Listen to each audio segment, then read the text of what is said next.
अस्सलाम वालेकुम प्यारे बच्चों। आज हम पढ़ेंगे फिफ्थ क्लास का एक सबक जिसका नाम है सद महादेव। पहले हम इसके कुछ अल्फाज हैं, मुश्किल अल्फाज, पहले हम इनको पढ़ेंगे, इनके माने जानेंगे। पहले है आस्थान। आस्थान का मतलब होता है मुकाम यानी जगह। फिर है मुकद्दस। मुकद्दस का मतलब होता है पाक, पाक साफ। जैसे हम किसी चीज को बोलते हैं ये मुकद्दस जगह है, किसी जगह को हम बोलते हैं ये मुकद्दस जगह है, ऐसे ही मुकद्दस मीन्स पाक। फिर है मुक्ति। मुक्ति ये हिंदी अल्फाज है तो हम इनके माने जानेंगे। मुक्ति का मतलब होता है नजात, किसी चीज से किसी मतलब से नजात मिलना। फिर है वरदान। वरदान का मतलब होता है, वरदान हम बोलते हैं इनाम को, ऐसे उर्दू में हम बोलते हैं वरदान इनाम को। फिर है तपस्या। तपस्या का मतलब होता है इबादत। फिर है असुर। असुर का मतलब होता है राक्षस या वहशी, जैसे हम किसी को बोलते हैं ये वहशी है, ये राक्षस है। अब हम अपना सबक शुरू करेंगे। सद महादेव सूबा जम्मू के अहम तरीन तीर्थ स्थानों में है। जो सद महादेव ये हैं, ये इनका ये मतलब स्थान है, ये जम्मू के अहम तरीन स्थानों में माना जाता है। यहाँ का शिव मंदिर माता विष्णु देवी की गुफा की ही तरह बहुत मुकद्दस माना जाता है। जैसे माता विष्णु देवी की गुफा है वो भी जम्मू में ही जिस तरह वो पाक मानी जाती है, इसी तरह सद महादेव का मंदिर भी मुकद्दस यानी पाक माना जाता है। ये पूर्वफिजा पहाड़ी गांव आसारी कदीमा के एतबार से भी खास अहमियत का हामिल है।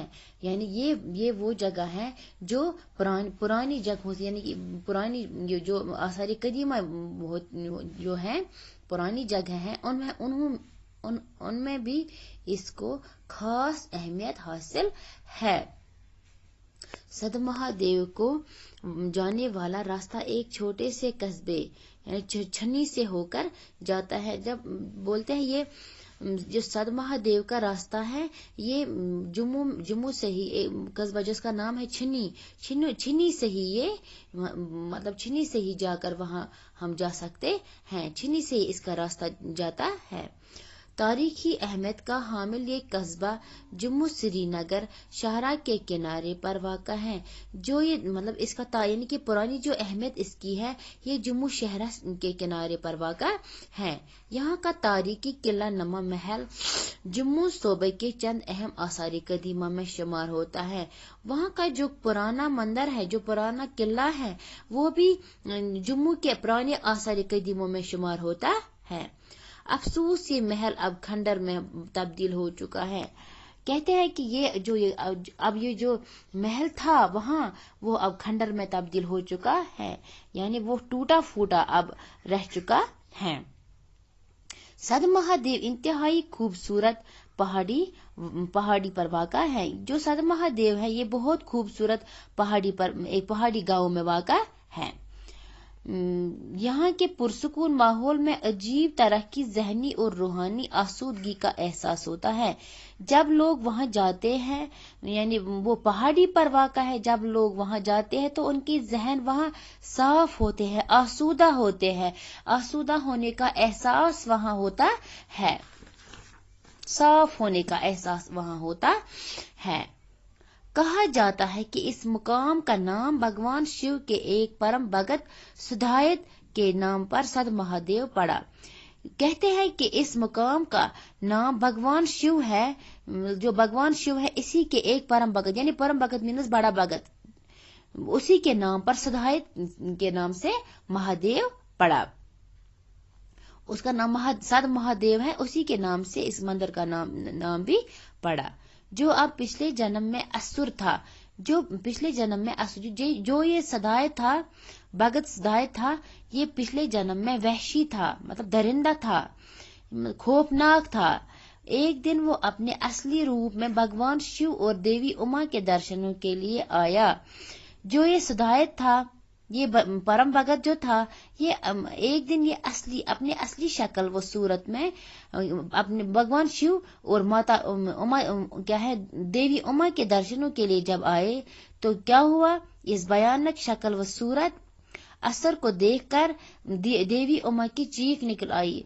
ये जाहिर सी बात है कि जब देवी उमा ने उसको देखा असुर हालत में, यानी वहशी दरिंदा की सूरत में इसको देखा, तो समाधि में बैठे शिव ने जब ये चीख सुनी, त्रिशूल सुधायत पर दे मारा। तो जब इसने ये शिव जी ने इसकी चीख सुनी, देवी उमा की चीख सुनी, तो उसने क्या किया, तो उसने इस पर त्रिशूल मारा। त्रिशूल का ये वार इसके लिए मुहलिक साबित हुआ, यानी इसके लिए ये खतरनाक साबित हुआ। आखिरी सांस लेते हुए ये भगत भगवान का नाम जपने लगा, यानी ये भगवान का नाम कहने लगा। जब इसके इसको ये त्रिशूल से मारा तो ये भगवान का नाम लेने लगा। ये सुनकर भगवान शिव को निहायत अफसोस हुआ। तो भगवान शिव को निहायत बहुत अफसोस हुआ कि मैंने ये क्या किया, मैंने इसको मार दिया। फिर क्या हुआ, समाधि छोड़कर इसके पास आए। तो फिर जो भगवान जी था, ये फिर क्या हुआ, उसको शिव जी वहां आए, उसके पास आए और बैठे और उसे दोबारा जिंदगी का वरदान देने की पेशकश की। और उसने ये किया कि मैं इसको दूसरा जन्म देने के लिए कोशिश करूंगा। हाँ, आज हम इतना ही पढ़ेंगे, फिर बाकी हम कल पढ़ेंगे। शुक्रिया।